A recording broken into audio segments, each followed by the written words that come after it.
2 დღეა დაიწყო მარათონი დეტოქსი. რატომ არის თქვენ ინტერესებში რომ შემოხვიდეთ ამ მარათონზე? გასაგებია რომ თვითონ ეს კრებული ფანტასტიკურია და თქვენ თვითონაც შეგიძლიათ გამოწერთ რა საიტიდან, რომელ ქვეყანაშიც არ იყოთ, თალიოთ ეს პროდუქტი და უცებად მოგცემთ შედეგს.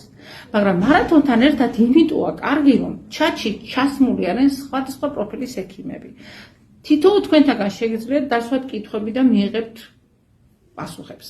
იქნება ონლაინ შეხვედრები, ანუ ვიდეოზარები, ტელეგრამი ამის საშუალებას იძლევა და ექიმებიც გაგვიზიარებენ ინფორმაციას პროდუქციაზე და დეტოქსის მნიშვნელობაზე, სხვადასხვა პროფილის, მათ შორის მასაჟისტები, რომლებიც გაგვაცნობენ ისეთ ვარჯიშებს, რომელიც თუნდაც ლიმფის დაძრისთვის კარგია და ესწმენდის როგორი კარგია. ექსკლუზივი გვაქვს კიდევ ქალბატონი ქეთი, პიროვნული ზრდის კოუჩი შემოგვიერთდა და ბლოკებს მოგვიხსნის და რამდენად მნიშვნელოვანია მათ შორის წმენდისთვის, ასე რომ შემოგვიერთდით.